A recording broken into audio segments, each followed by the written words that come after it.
Hi guys, and welcome to Dogs Bollocks Reviews. This is a new channel from myself, The Beast, and we're going to be talking about the game that recently came out called Total War Warhammer.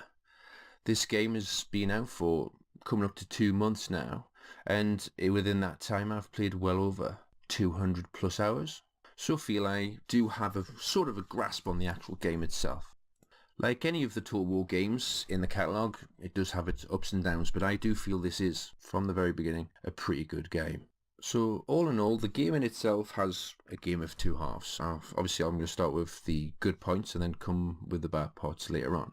But all in all, I do find the game is a pretty solid game. Now for the first part. The game itself is, as I said, pretty solid. The game on release from Rome 2 was, I would say, appalling at the very least. But this game itself is well structured. It's been brought out, it's pretty solid. I've only ever had one crash in the entirety of the game, and when I first installed it there was the delay issue, obviously that quite a few people know about when it first came out on Steam, where it wouldn't load up for the first 2 to 5 minutes, but that was easily fixed with a patch on the same day. Well done them. For them to bring out a game after Rome 2 is, or was, pretty, I would say, 50-50 when it came to the fan base. Some thought it was going to be really crap. Some people thought it was going to be fantastic. Is it going to be like Rome 2? Is it going to be like Shogun 2? But the game itself is and runs, I feel, like Shogun 2. I could run it down on my desktop PC, which is a huge giant machine, and I'm even running it on my laptop with tweaking of the settings, which, if you know what you're doing, you can make a decent laptop with a dedicated graphics card. For example, mine is a 840M in the laptop, and you can tweak the settings to the point where it can run really well. If not visually appealing to the people who want all the bells and whistles, but more often than not, during the battles anyway, you're zoomed out. So that's not a problem there. Another benefit of the game, I do feel, is the races. We can call them races instead of factions, where in previous games it was technically factions. These ones are individual races which are completely different from each other. What makes the game quite unique for me is, because it's part of the Warhammer Games Workshop world, is that each race plays completely differently from the other race. Don't get me wrong, they're not perfect, so if you go onto Steam's workshop, you'll find that the modding system is extensive at this point. We're clocking well over 1,000 mods, ranging from campaigns right the way through to skins for each individual character. There are mainly 5 races. That's if you got the Chaos Pack with pre-purchase or 1 week after purchasing of the game itself when it came out, consisting of Chaos, Orcs, Humans, which are pretty much Empire, Dwarfs, and the everlasting Undead, complete with skeletons, terrorgeists, all kinds of things, and beasties. The game itself does somewhat run towards the lore. They do try and keep it there, but they have got a bit of a creative presence to the game itself. It's not 100% accurate. For example, one of my little bugbears is the underway system. The orcs and the dwarfs can go through an underway system, but seems to be anywhere on the map, even though the underway system under lore, or within the fluff itself as people call it, is mainly towards the mountainous areas. But hey ho, hopefully maybe someone can mod a fix for that particular one. But in turn it does create some kind of interesting gameplay where a cat and mouse system is in play, which can be kind of hard if you're playing the orcs or if you're playing the dwarfs, where they're just jumping around each other, trying to capture each other in through the underway. Graphically, the game itself is absolutely 100% stunning in itself. The game just looks beautiful, in my opinion. Same as the Shogun games, and same as the Rome 2 and Attila games, if you are lucky enough to have some decent graphics card system in place. And even more so since the latest DLC, which is the Blood and Gore pack, for only, a couple of pounds in the UK. And since then, they've increased a whole bunch of animations where I've watched trolls biting off the heads and using their dead corpses as huge giant clubs as they swat away infantry left and right, causing fear, which is really, really, really cool. Blood splatter across all of the armor and troops, and it just adds to the emphasis of it. It's something I did miss when I eventually got around to playing Shogun 2. When I played that game, the animations, the individual sword fighting was beautiful to watch, especially in the replays. But obviously in Rome 2, I didn't see that as much, where it was mainly just combat fighting. Now for the bad parts.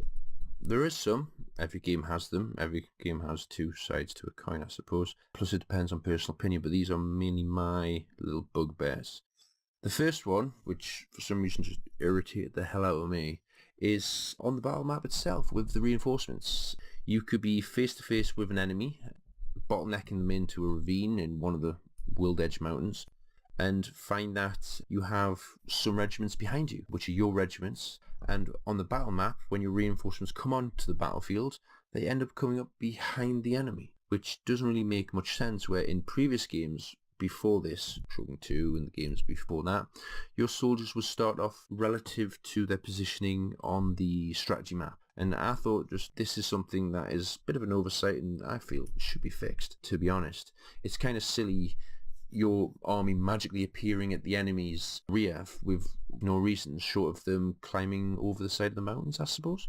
Just kind of stupid, really. Another bugbear, something I've noticed is, well, maybe it's more of a dumbing down than anything else to make the game more streamlined, is in over the 200 hours I've played, there isn't a single river map, no shoreline map or things like that. For me personally, I did find bottlenecking across a map where there's loads of river points in the game and bridge points would be fantastic defensive positions, and for a strategy game that's one of the things that I felt should have been brought into play. Hopefully, if modding capabilities is there or they realise people want this, they will add these in later on down the line through for the DLC. It is something I really miss and something I hope that will come back. And another thing I've found, I feel is a bit dumbing down, is in previous games you would have little trails of trading caravans and trading ships travelling from port to port or from city to city. And what was really cool about previous games is you could place your army over these trade points and gain a pretty hefty trading bonus, which in turn would reduce down the enemy's revenues.